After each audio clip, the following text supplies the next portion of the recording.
Bonjour à tous et bienvenue sur Mosaïque Cristal. Aujourd'hui, notre magazine On Tour va vous emmener en balade au cœur du marché de Noël de Sarreguemines. Et puis on parlera aussi du centre-ville avec nos invités du jour, Nicole Müller-Becker et Erdem Yilmaz. Bonjour à tous les deux. Bonjour. Et merci de participer à cette émission. Il y a Marie-Morgane aussi qui est là, coucou. Salut. Toi, tu seras tout à l'heure la porte-parole des internautes. Mais pour le moment, on commence cette émission dans la rue. En marge de ceux qui font leurs achats de Noël, il y a ceux qui vivent dehors. La maraude de Moselle-Est va à leur rencontre. Laurie est devant les locaux de l'UDAF, l'Union des associations familiales. Laurie, bonjour. Coucou Julia. Raconte-nous, ça se passe comment pour les sans-abri ? Alors à l'intérieur de ces locaux, juste derrière moi, il y a un centre d'hébergement pour les sans-abri. Il y a donc 7 hébergements rue du Colonel Casal, mais il y a aussi un autre établissement avenue de la Blise. En tout, c'est 79 places pour les sans-abri, qu'ils soient hommes, femmes, en couple, avec ou sans enfants. Ces locaux abritent également l'équipe mobile de Moselle-Est, qui est constituée de 4 intervenants. Tous les matins, ils se réunissent ici pour une réunion avant leur opération de maraudage. Nous avons eu l'occasion de les suivre ce matin, et vous pourrez obtenir davantage d'informations tout à l'heure avec Pierre, le chef de service de l'équipe mobile. Merci Laurie et merci aussi à Uranie pour les moyens techniques. On revient donc vers vous dans quelques instants. On va d'abord faire un tour d'horizon de l'actu en 60 secondes.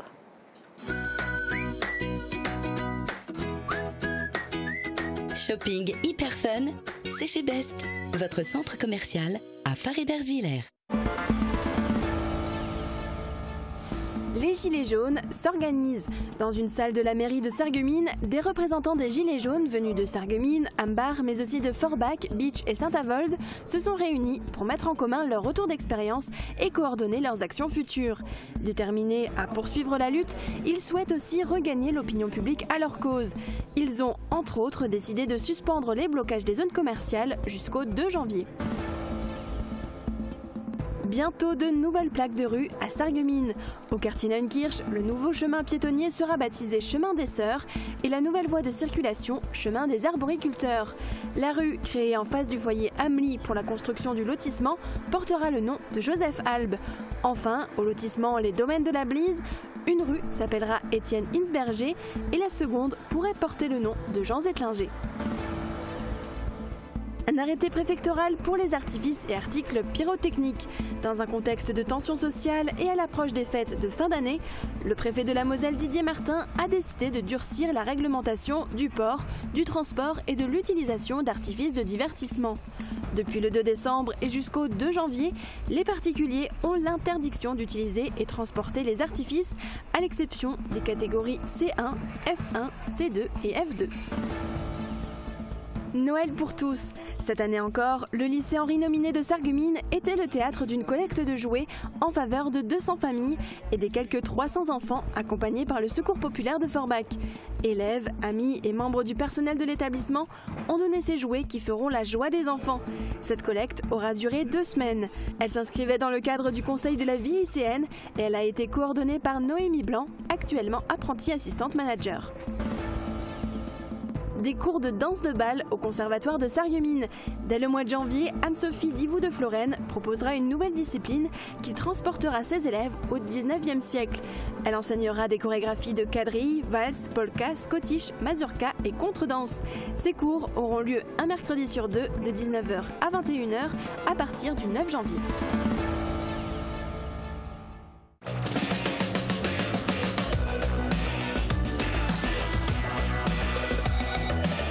Avec l'Office de tourisme, le territoire rayonne du local à l'international. Et côté météo, voici les prévisions pour demain. Avec le Crédit Mutuel, partenaire des grands événements sportifs.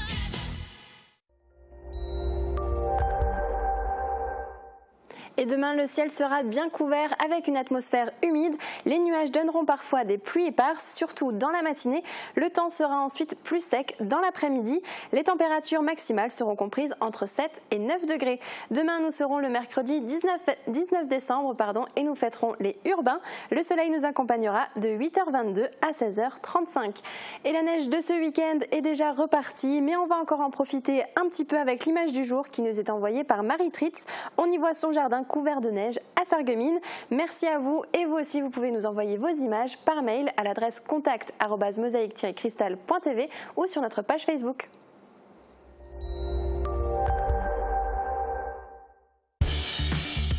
Cent fois, 1000 fois, je vous ai renvoyé la balle. Fermap, des portes de garage sécurisées pour vous. Les températures descendent depuis quelques semaines. Ceux qui souffrent le plus du froid, ce sont bien sûr ceux qui vivent dans la rue. La maraude de l'UDAF va à leur rencontre. L'équipe mobile de Moselle-Est a 2 missions principales, les maraudes et l'accueil de jour. Uranie Tozic et Laurie Couteau ont pu filmer le quotidien de cette équipe. Rebecca et Pascal font partie de l'équipe mobile de l'UDAF. Ce matin, ils se rendent dans un squat pour aller à la rencontre de personnes sans abri. Il y a quelqu'un ? Ici, il n'y a personne, mais ils observent cependant quelques traces de vie. Après le squat, ils se rendent dans la rue, à des endroits où ils ont l'habitude de passer. On va sur des points stratégiques, comme ici la gare de Sarreguemines, où les gens viennent pour se réchauffer gratuitement, se poser quelque temps, ou sur des bancs et des choses comme ça. Voilà. Ils distribuent des denrées alimentaires, des couvertures, de l'eau ou encore un petit café, des produits qui sont des dons de particuliers ou d'associations. Même si ces intervenants tentent de tisser des liens avec les personnes sans abri, ils font parfois face à des refus. Ça reste la personne qui décide de ses choix. Donc si elle a besoin, si elle a une envie d'être hébergée, oui, elle sera hébergée si bien sûr il y a de la place dans les centres d'hébergement. Et si elle ne le souhaite pas, elle n'est pas obligée d'être hébergée. En 2018, près de 1203 interventions ont eu lieu en Moselle-Est. 514 personnes ont été vues dans la rue et 107 ont été mises à l'abri. Et pour en savoir plus, Laurie a pu interviewer le chef de service en charge des équipes de maraude. Je vous propose de l'écouter. Bonjour Pierre. Bonjour. Alors, est-ce qu'il y a des renforcements des maraudes à cause du plan grand froid ? Alors il y a des renforcements de fait, du fait des températures excessivement basses. Bon, pour l'instant, nous n'avons pas été trop touchés, mais l'équipe de la maraude de Moselle-Est tourne plus régulièrement et va directement au signalement, soit des partenaires, soit des privés, soit des différents services sociaux. Et donc s'il n'y a plus de place dans le centre d'hébergement, comment vous faites ? Alors ça c'est une chose très compliquée, il n'y a plus de place dans les centres d'hébergement depuis très longtemps. C'est très difficile de trouver des places d'hébergement. Alors il y a un flux, quand les personnes partent on peut accueillir. Sinon quand on est vraiment dans le plan grand froid, il y a ce qu'on appelle l'accueil sur chaise. Mais le plan grand froid c'est vraiment des températures très négatives, donc on peut accueillir les personnes pour une mise à l'abri, sur chaise, pour qu'ils soient au chaud durant la nuit. Et au niveau des dispositifs, est-ce qu'il y a quelque chose de nouveau pour 2019 ? Oui, alors les services de l'État ont mis en place pour la période hivernale 2018-2019 un renforcement des équipes mobiles. Donc nous, au niveau du centre d'hébergement de l'UDAF et de l'équipe mobile de Moselle-Est, nous avons ouvert 2 accueils de jour.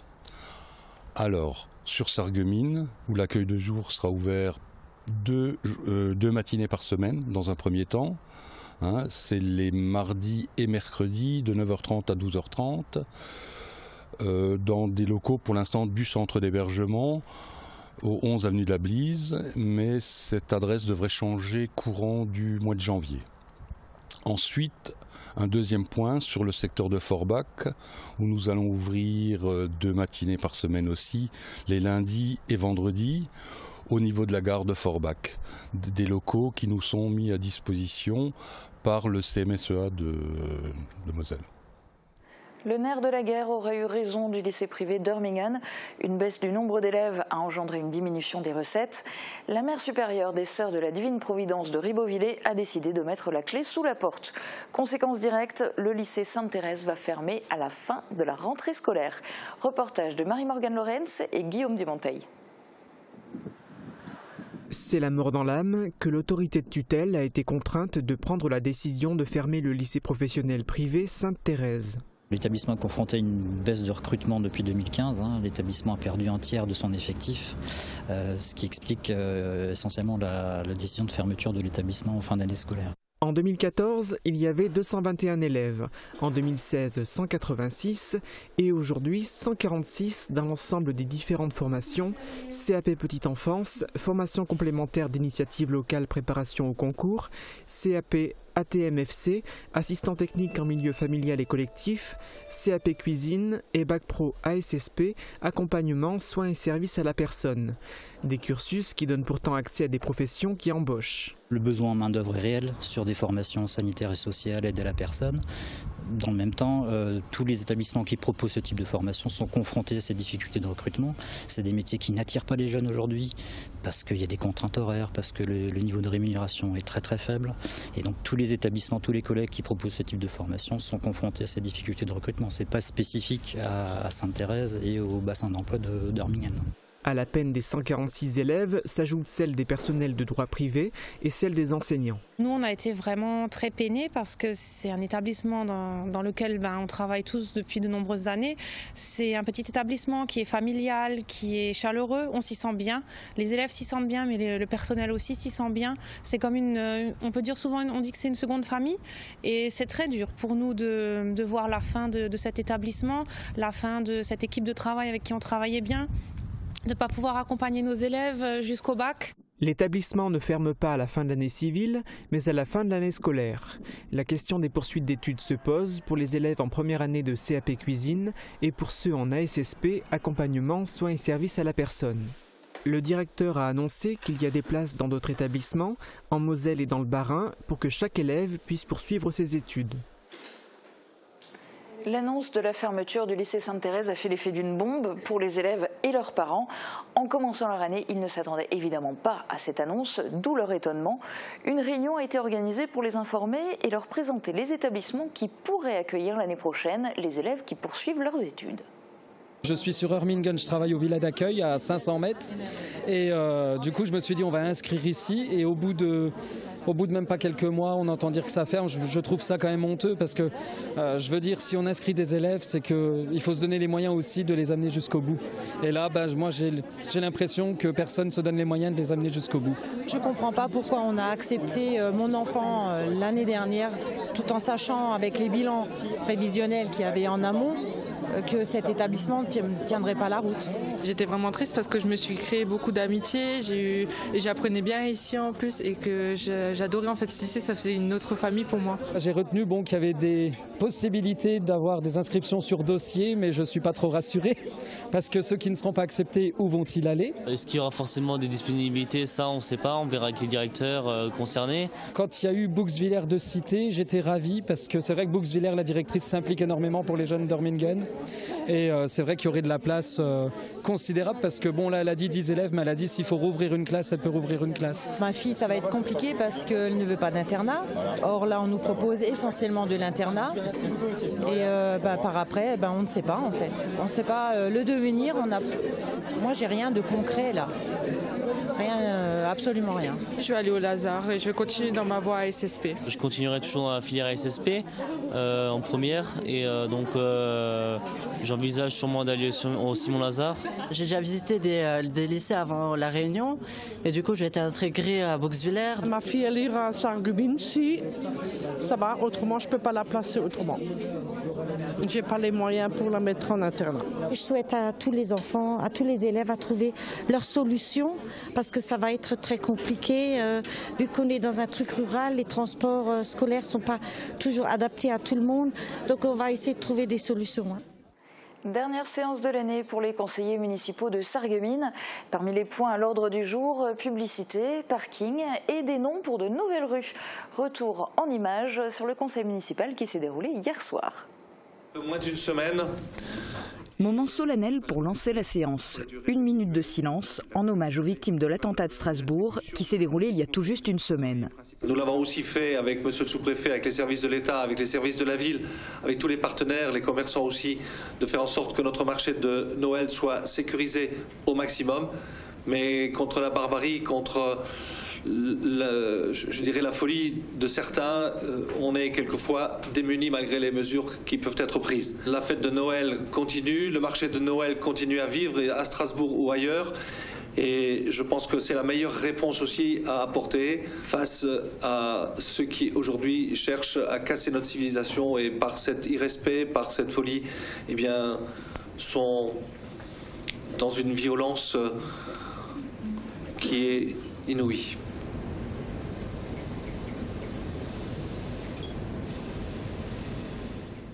Après l'annonce de l'ajout de 2 points à l'ordre du jour, concernant la gratuité des parkings et la dénomination de nouvelles rues, un instant de satisfaction pour saluer le 6e titre de champion de France des lutteurs sarregueminois. C'est un bel exemple de longévité et c'est aussi un exemple de réussite en ce qui concerne les jeunes, puisqu'une grande partie de cette équipe est issue de la formation du club lui-même.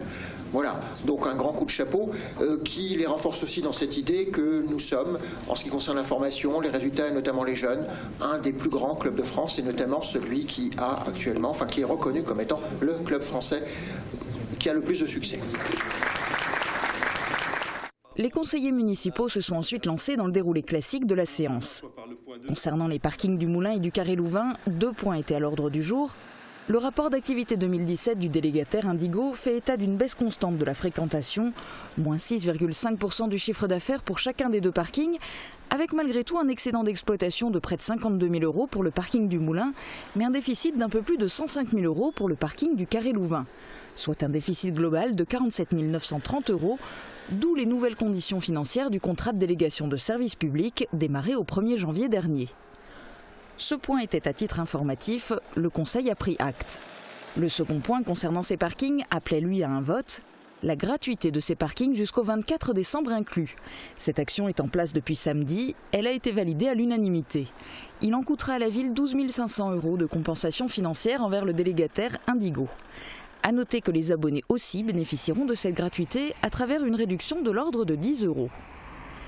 La ville de Sarreguemines veut garder la main sur la pub. Pour que les compétences d'instruction et de police de la publicité puissent continuer d'être exercées par le maire de Sarreguemines et non par le préfet de la Moselle, la ville doit réviser son plan local de publicité. Ce qui est important, c'est d'intégrer dans ce règlement les nouvelles donnes. Vous savez qu'il y a des évolutions d'abord d'une manière législative et réglementaire, dues à la protection de l'environnement. Il y a aussi tout ce qui est cadre de vie et qualité du cadre de vie à préserver. Il y a les entrées de ville qui sont à soigner. Il y a les quartiers historiques qui sont à protéger. Et il y a l'évolution aussi, vous le savez, des méthodes de numérique qui apparaissent dans les grandes annonces publicitaires. Et bien là aussi, il faut gérer le tout et un petit peu maîtriser les annonceurs par rapport à la pollution lumineuse ou visuelle. La procédure de révision s'étendra sur environ 15 mois et nécessitera l'intervention d'un bureau d'études spécialisé. 36 000 € seront prévus à cet effet au budget prévisionnel 2019. Bientôt de nouvelles plaques de rue. Dans le cadre du réaménagement de Neunkirch, le nouveau chemin piétonnier sera officiellement baptisé Chemin des Sœurs et la nouvelle voie de circulation, Chemin des Arboriculteurs. La rue créée dans le cadre de la construction du lotissement en face du foyer Amelie s'appellera Joseph Alp, du nom de l'auteur de pièces de théâtre en plate. Enfin, 2 nouvelles rues naissent au lotissement Les Domaines de la Blise.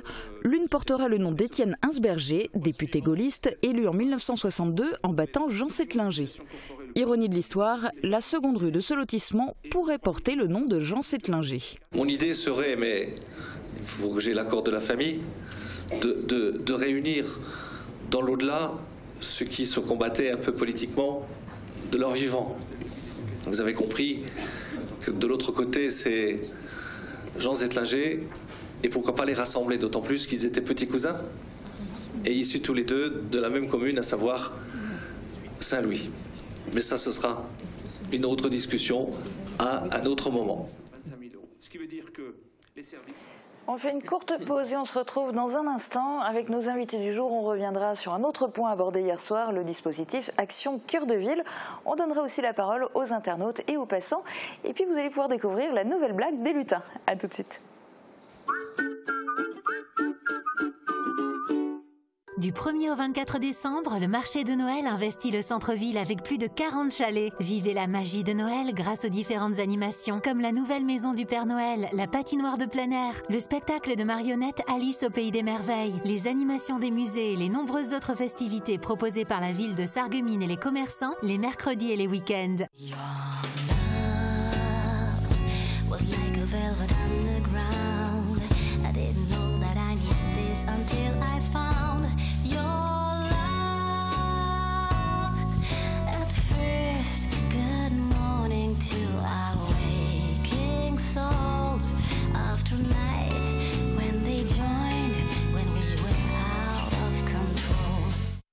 La finesse du produit italien, la truffe envoûtante pour nos sens, la douceur d'un biscuit sucré, l'équilibre d'un vin choisi. Des saveurs de fête à offrir, à partager. Pour nos meilleurs moments, Italia del Gusto.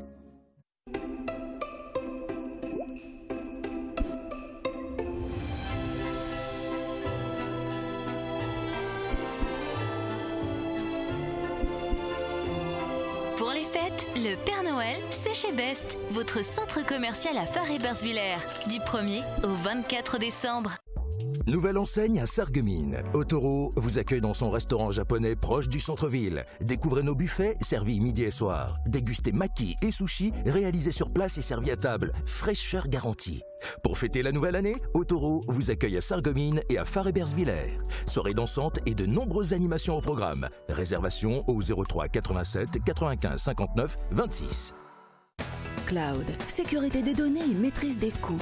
Que vous soyez commerçant, artisan ou chef d'entreprise, confiez votre informatique aux experts ID Réseau. Quel que soit votre besoin et vos objectifs, ID Réseau élabore une préétude, un maquettage, un audit et la réalisation de votre structure informatique. Avec ID Réseau, soyez au clair avec votre réseau.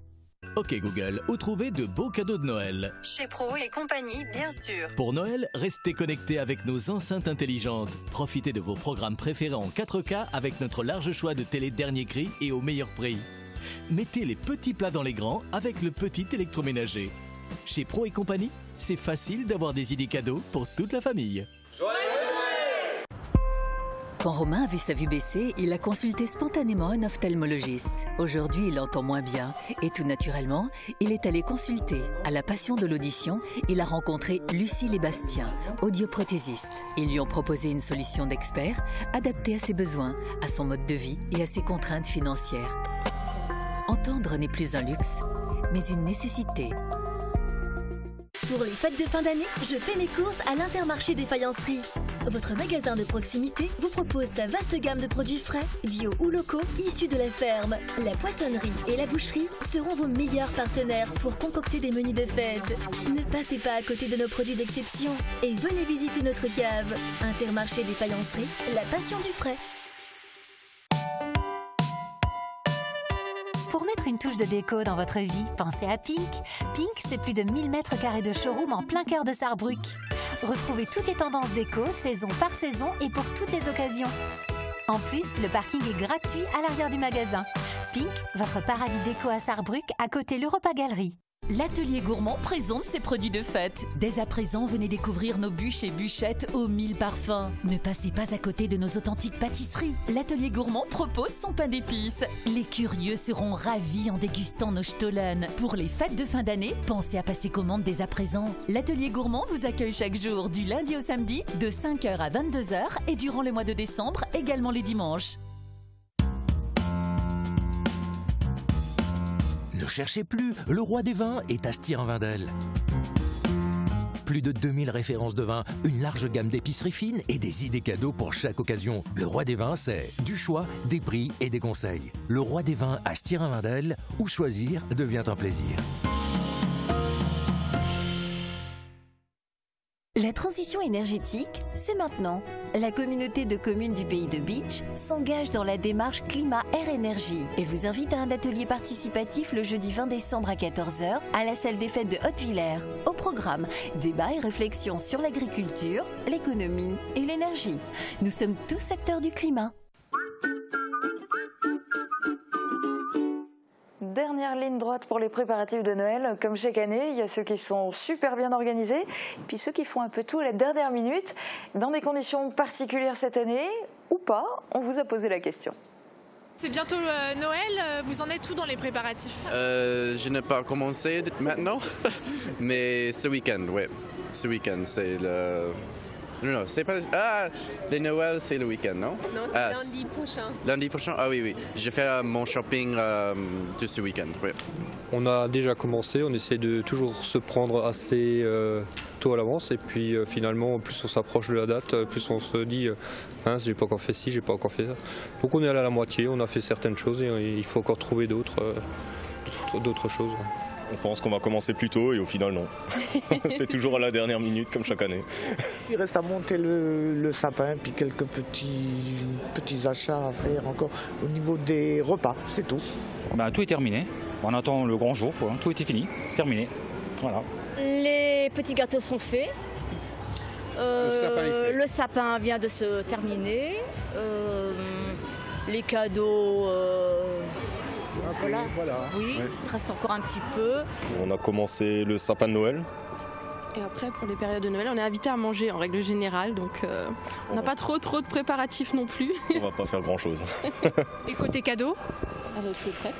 Commander sur Internet pour éviter toutes les caisses, la queue à la caisse, et donc c'est un peu plus pratique.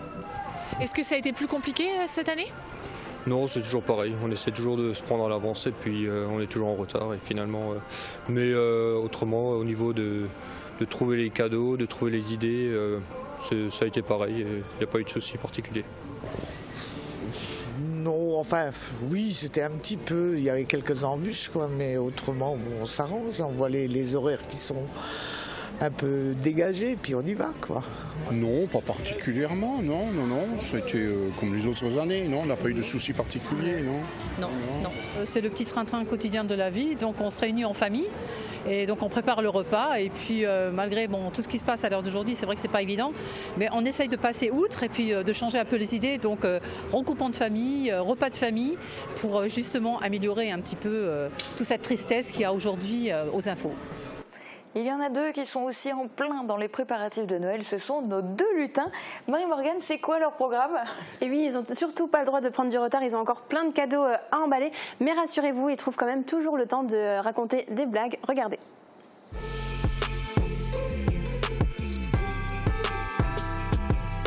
Et tu sais pourquoi le Père Noël il rit tout le temps? Non. Parce que c'est pas lui qui prépare les cadeaux. Ah, ça c'est sûr, c'est nous. Est-ce que tu sais comment on pourrait rentrer deux Pères Noël dans un réfrigérateur? Bah non. Eh ben on peut pas, il y en a que un. Ah bah oui, heureusement. C'est vrai. Noël approche de plus en plus. Certains d'entre vous recevront peut-être des cadeaux faits main sous le sapin. C'est le thème de notre question du jour. À Noël, les cadeaux et le papier s'accumulent. De plus en plus de personnes se tournent vers des cadeaux faits main ou zéro déchet. Est-ce que vous allez en offrir? Partagez-nous vos idées de cadeaux éco-responsables. Marie-Morgane, est-ce que nos internautes vont offrir des cadeaux faits main? Certains oui, comme Laura qui nous a répondu. Mon conjoint étant très doué niveau bricolage a confectionné un cadeau pour sa maman fait avec ses petites mains. Je n'en dis pas plus, ne sait-on jamais si elle regarde Mosaïque Cristal. Effectivement, on va garder le secret. René par contre nous a écrit « Malheureusement pas de cadeau fait main, même si mon épouse fait de belles choses au crochet. Mais comme nous en profitons toute l'année, cela ne serait pas un cadeau. En revanche pour le zéro déchet, pas de souci, je suis là pour faire en sorte qu'il n'y ait pas de reste à la fin du repas de Noël. » Et justement, le repas de Noël de nos internautes, ce sera le thème de la prochaine question du jour. Nicole Müller-Becker, qu'il s'agisse de cadeaux ou de denrées pour les fêtes, pour vous, tout doit s'acheter au centre-ville? Ah oui, évidemment. Centre-ville, chez les commerçants et puis bien sûr au marché de Noël également. Dans les chalets, les artisans qui sont présents et qui nous offrent des choses d'ailleurs fait main. On a eu un marché éphémère qui aura encore lieu ce week-end. Et dans ces chalets-là, vous trouvez des beaux articles faits main. Alors revenons plus spécifiquement au conseil municipal qui s'est déroulé hier soir. Il y a un point qui n'était officiellement pas à l'ordre du jour, qui faisait en fait l'objet d'une communication assez développée d'ailleurs. C'est le dispositif Action Cœur de Ville. Alors pourquoi cette communication? Eh bien parce qu'une délégation sarregueminoise était la semaine dernière à Poitiers. C'est pour assister au colloque organisé par la Banque des Territoires. Et vous étiez évidemment tous les deux du voyage. Qu'est-ce que vous avez appris pendant ces 2 jours? Alors d'abord, c'était un moment très fort parce que la Banque des Territoires est un partenaire qui nous accompagne sur cette action Cœur de Ville qui est un plan gouvernemental qui est fait pour les villes moyennes, pour les cœurs de ville et sur lesquels on s'est mobilisé très, très vite. On a conventionné et nous avons rencontré énormément de maires, d'élus, de gens qui étaient impliqués dans ce dispositif fait spécialement pour nos villes moyennes et nous avons bien sûr pu partager nos expériences, parler, se connaître, faire réseau et regarder également ce qui se fait dans certaines villes, voir également les bonnes pratiques et comment nous pouvons retirer de ces échanges, de ces ateliers, puisqu'il y a eu plus d'une quinzaine d'ateliers dans lesquels on pouvait s'inscrire. Nous sommes inscrits puisqu'il y avait également Marc Zingraf qui nous accompagnait. Nous étions à 3, nous avons été dans ces ateliers et nous avons écouté d'abord. Dans chaque atelier, il y avait un maire qui parlait de son expérience sur la mobilité, sur le numérique, sur plein de dossiers sur lesquels on pouvait avoir des avancées dans nos villes moyennes. Et nous avons bien sûr discuté surtout et retiré des expériences. Erdem Yilmaz, on l'a vu à l'époque quand il y avait eu la signature en mairie de Sarreguemines, cette convention, il y a énormément de partenaires. Du coup, ce colloque, c'était aussi l'occasion de les rencontrer, je suppose. Quelle est l'importance et quels sont les rôles des partenaires? Parce qu'ils ne jouent pas tous le même rôle. Oui, effectivement. Donc, c'est un colloque très intéressant, organisé par la Banque des Territoires, mais d'autres partenaires, tels Action Logement ou encore l'ANA étaient présents. Et on a pu échanger aussi, nos pratiques, on a pu voir ce que les partenaires nous conseillaient. Mais j'aimerais souligner que c'est un travail fait au quotidien avec les partenaires. Et donc vous avez des partenaires qui peuvent vous apporter une aide en ingénierie, donc des études de faisabilité, ce qu'on appelle aussi des études flash, vraiment très rapidement. Vous avez des partenaires qui sont là aussi pour des prêts ou encore des partenaires pour vous apporter des subventions. Et des partenaires qui peuvent aussi aider directement les initiatives qui viennent des privés, parce que tout n'est pas fait par la ville. Effectivement. Donc vous avez 2 types de projets. Vous avez donc un premier type de projet, ce sont les projets villes. Donc là-dessus, vous avez tous les partenaires qui peuvent intervenir, soit une nouvelle fois avec un ensemble d'aides, donc ingénierie, des subventions ou des prêts. Et vous avez donc le deuxième type de projet qui peut émaner de partenaires privés. Le rôle de la ville sur ce type de projet est uniquement faire le lien entre la personne privée et le partenaire. Ensuite, ce sera le partenaire qui décidera de financer ou non, d'apporter une subvention, un prêt ou des aides complémentaires à cette personne privée. Nicole Müller-Becker, vous disiez tout à l'heure, vous avez eu l'occasion de rencontrer pas mal de maires qui ont aussi leur commune qui a été sélectionnée dans le dispositif. Alors je suppose pas tous bien évidemment, mais si on regarde par rapport aux idées de projets qu'il y a à Sarreguemines, si on regarde par rapport à leur degré d'avancement, Sarreguemines se situe comment par rapport aux 221 autres communes qui font partie de ce dispositif Action Cœur de Ville? On arrive un petit peu à jauger? Oui, bien sûr. C'est là que c'est intéressant. Bien sûr, c'est un plan qui est prévu pour ces 222 villes. Nous, en Moselle, nous sommes 5 villes, Sarrebourg, Forbach, Saint-Avold, Thionville et nous-mêmes. Et nous avons un état d'avancement qui est certain. Parce que, comme cela vient d'être dit, il y a des actions sur lesquelles nous avions avancé. Regardez sur l'avancement sur le numérique. On voulait rendre le Wi-Fi présent dans notre centre-ville, sur la place du marché, sur le stationnement, sur la mobilité. On avait avancé puisque ce plan vient bien nous dire qu'il faut revitaliser les centres-villes. Ça ne veut pas dire qu'il faut s'appuyer sur des éléments négatifs. c'est monter en puissance, dire qu'il y a peut-être des enjeux importants pour les villes moyennes. Et notre cœur de ville, Sarreguemines, a besoin aussi de dossiers sur lesquels il faut avancer. Et on se rend compte qu'on est très très bien placé par rapport à certains, tout en étant complètement sensible au fait qu'il y a des progrès bien évidemment à faire, puisque sinon nous n'aurions pas été sélectionnés. Revitaliser une ville veut dire aussi, pour moi, une mobilisation globale. C'est pour tout un territoire et pour les habitants de ce territoire. Ce n'est pas si le cœur de ville et si le centre-ville est gagnant, c'est vraiment tout le territoire qui sera bénéficiaire et qui sera gagnant.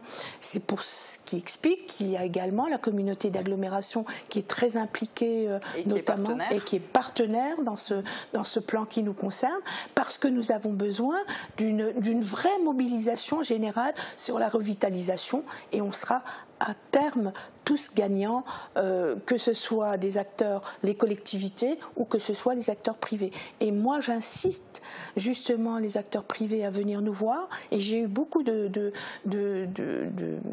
commerçants, d'artisans, de gens qui se rapprochent de nous parce qu'ils ont un envie ou un besoin spécifique.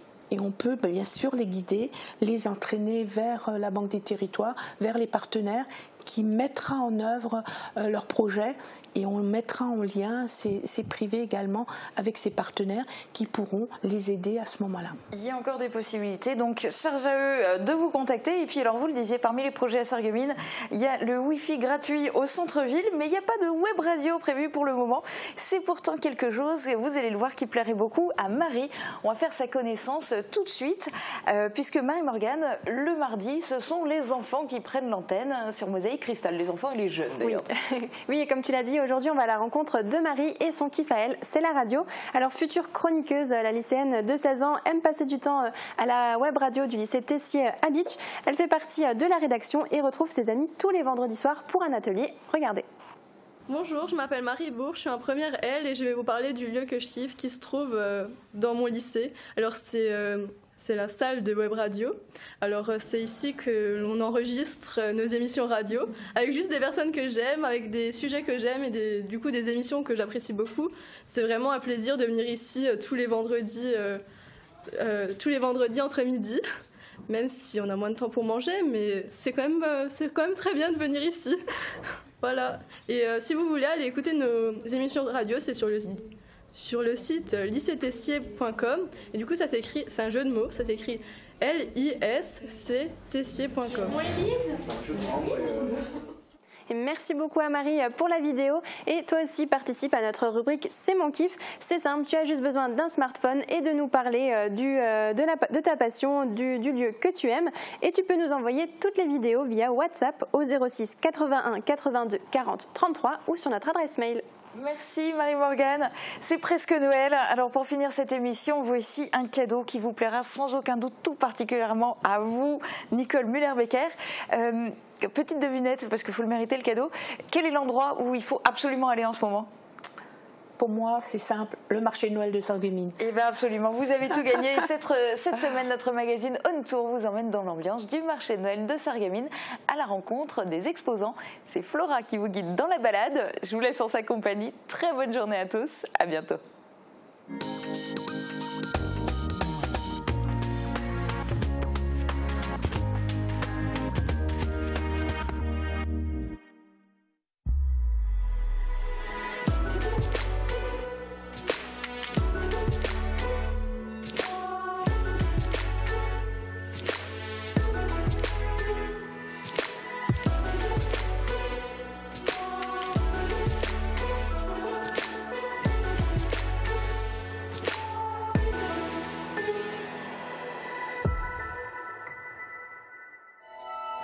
Bonjour à tous et bienvenue au marché de Noël de Sarreguemines pour cette nouvelle émission On Tour. Et oui, les fêtes de Noël approchent. Personnellement, je ne suis pas tout à fait au point, mais je suis sûre de trouver ce qui me manque ici. Et puis, j'ai ma lettre à poster au Père Noël.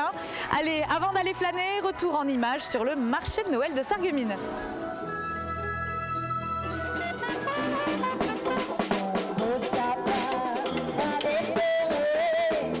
Que j'aime toi. C'est toujours en fanfare que démarre le marché de Noël de Sarreguemines. Durant 4 semaines, la ville vibre au son des chants et de la magie de Noël. Véritable institution en fin d'année, le marché de Noël se réinvente au fil du temps. Un temps délocalisé place Sibylle, il a réintégré le centre-ville en 2011 à la demande générale.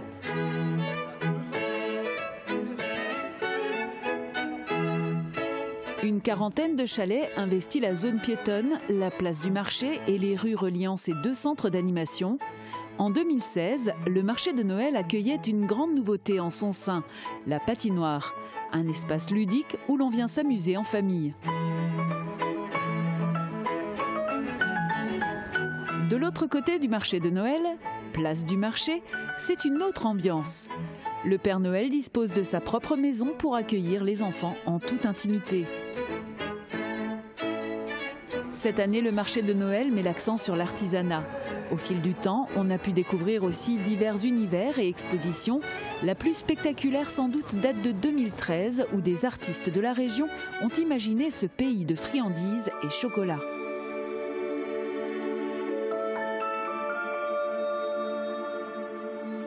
Le marché de Noël de Sarreguemines, c'est l'occasion de flâner dans les rues au gré des senteurs d'épices et de s'en mettre plein les yeux de stand en stand.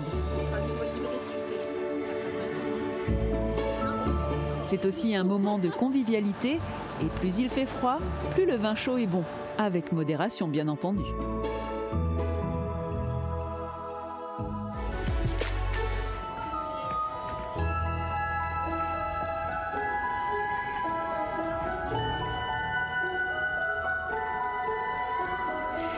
Et ce qu'on aime aussi au marché de Noël de Sarreguemines, c'est découvrir l'artisanat. Et justement, voilà le stand de Papy Louis. Alors expliquez-moi, Papy Louis, qu'est-ce que vous proposez ici? Je propose tout article, toute décoration en bois.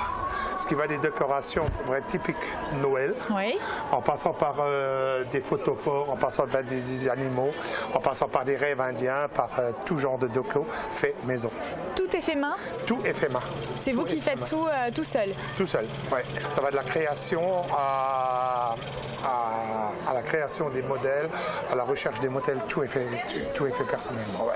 Et alors depuis combien d'années est-ce que vous vous installez sur le marché de Noël ici? Je suis installé au marché de Noël depuis 2015. C'est ma 4e année que je viens. Ouais. Et c'est quoi l'intérêt pour vous d'être présent ici tout le mois de décembre? L'intérêt pour moi, c'est déjà ça me fait une vitrine, ça me fait me connaître. Il y a des gens qui me connaissent, beaucoup de gens qui me connaissent déjà, mais beaucoup de gens apprennent encore à me connaître mon produit. Comme c'est des produits toute année, il y a des produits toute année. Oui.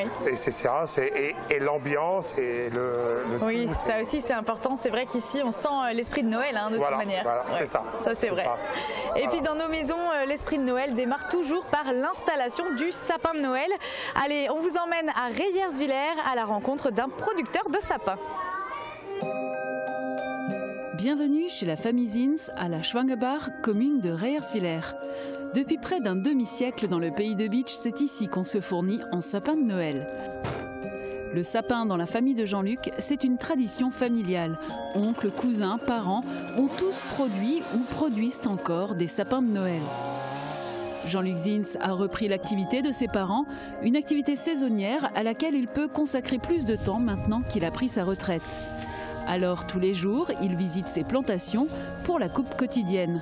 Donc c'est vrai qu'on commence très tôt chez nous les sapins de Noël. Ça fait 4-5 semaines que Noël se prépare, surtout pour les communes, puisqu'on livre particulièrement les communes avec les gros épicéas. Donc c'est vrai que ça fait partie de Noël, c'est la magie de Noël. Mais c'est ça, il faut choisir comme ça nous permet de discuter un peu. Les clients viennent tout au long de la journée choisir celui qui trônera durant les prochaines semaines dans leur salon. Si le Nordman a toujours la cote, on sent un regain d'intérêt pour l'épicéa plus authentique. Il y a des années, on avait laissé complètement supprimer l'épicéa. Beaucoup de gens veulent de nouveau des épicéas à cause de la senteur, puisque le Nordman, contrairement à l'épicéa, sent beaucoup moins. Et c'est vrai qu'à un moment donné, tout le monde voulait du plastique. Et maintenant, les gens disent, voilà, ça fait un peu de boulot, mais on revient au traditionnel, de plus en plus. Et cette année, l'épicéa a été particulièrement demandé. Bien sûr, le Nordman a toujours ses défenseurs et bon, il tient mieux à côté du feu. Mais l'épicéa commence de nouveau à être très très demandé. D'ailleurs, on est en rupture de stock avec l'épicéa. C'est un sauvage, c'est un Douglas. Il y a une vingtaine d'années, c'était la folie des Douglas. Tout le monde voulait avoir des Douglas. Et maintenant, la demande ne se fait plus. Pour produire un sapin, il faut au minimum 8 ans. Ceux-là ont été plantés au printemps. On est entre 3 et 5 hectares de plantation, donc avec une rotation sur 8 ans. On en plante environ 9000 à l'hectare, entre 8 et 9000 à l'hectare. Au mois de janvier, on va couper toutes les doubles pointes.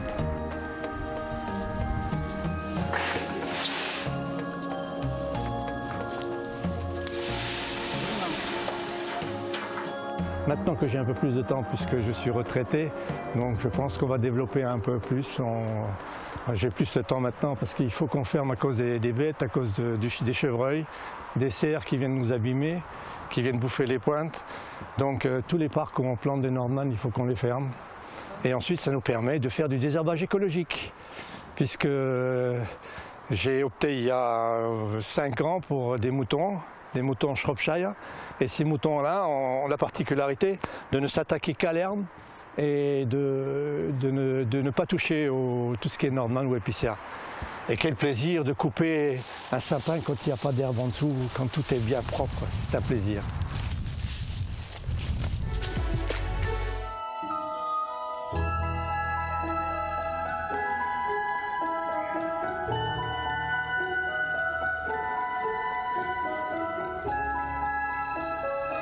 Et sur un marché de Noël, il y a aussi les odeurs de pain d'épices, de vin chaud. Et ça, c'est assez difficile d'y résister. Hein. Et puis vous, alors j'ai constaté que vous avez un petit stand de bonbons. Oui. Alors là aussi, ça va être très difficile. On va aller voir ce que vous proposez là-bas. Ah, bah, je vais même vous faire goûter. Ah bah super. D'ailleurs, on les fait goûter. Tous ceux qui veulent goûter peuvent venir goûter. C'est un produit artisanal. Oui. Nous sommes de Sourdes. Ce sont les friandises de Sophie. D'ailleurs, sur chaque paquet, il y a notre adresse. On peut téléphoner. On fait des livraisons. Oui. C'est un bonbon artisanal, arôme naturel, colorant naturel, il n'y a aucun produit chimique à l'intérieur. Et alors il y a combien de parfums à peu près? Nous avons une dizaine de parfums, on passe du coquelicot, de la myrtille à la framboise, c'est original. Ouais. Oui, pain, caramel. Sympa. Le dernier sorti, nous sommes les seuls à faire un caramel avec un bonbon dur comme celui-ci. Et alors est-ce que je peux en goûter un? Oh oui. Alors, qu'est-ce que vous me conseillez? Tous. Tous. Plus particulièrement mon caramel. Si allez, c'est parti. Le dernier né de la famille. Vous m'en direz des nouvelles, vous le laissez bien fondre en bouche, parce que c'est pas un bonbon qu'on croque, c'est un bonbon qu'on apprécie. Ouais. On n'a pas besoin de c'est très très bon. Dans le paquet, vous voyez. On l'a, il est en bouche et il dure très longtemps. Ouais, non, c'est super bon. Mais alors expliquez-moi comment vous gérez l'approvisionnement ici quand on est jour le jour actuellement. Parce que sur un marché de Noël, on ne peut pas prévoir à l'avance. Exactement. En plus, avec ce temps un peu trouble, c'est très difficile. Donc, on gère au jour le jour. On fait des allers, des retours. On recharge tous les matins par rapport à ce qu'on a fait la veille. Voilà. Et pour vous, pourquoi c'est important d'être ici au marché de Noël de Sarreguemines? Déjà, faire connaître ces produits. Parce que c'est un bon produit. Les gens connaissent très bien le bonbon des Vosges. Il y a une belle société qui s'appelle Planfa, qui fait un très bon bonbon, qui s'appelle la confiserie de Haute-Vosges, qui a fait connaître le bonbon. Et nous, on a fait aussi un bonbon artisanal. On est lorrain, on n'a pas l'appellation bonbon des Vosges, mais c'est un très bon bonbon. Et en tout cas, ça vaut le coup, il faut venir les goûter. Merci en tout cas, et puis on vous souhaite un bon marché de Noël. Merci à vous, et puis joyeux Noël à tous vos téléspectateurs. Voilà, le message est passé.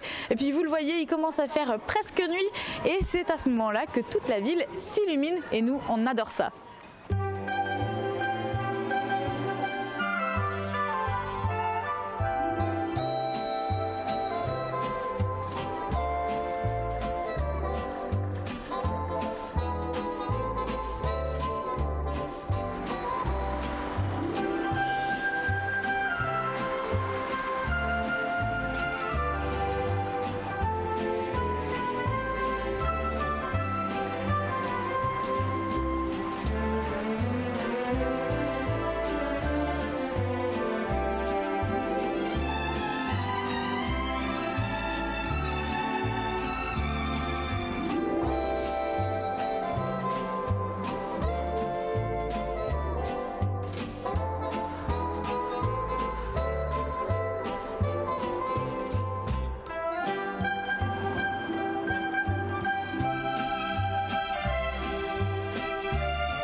Voilà, on arrive à la fin de cette émission au marché de Noël de Sarreguemines. J'espère que ça vous a plu. Il me reste plus qu'une chose à faire, poster ma lettre au Père Noël. Hop. Voilà, c'est posté. Il reste plus qu'à attendre un tout petit peu.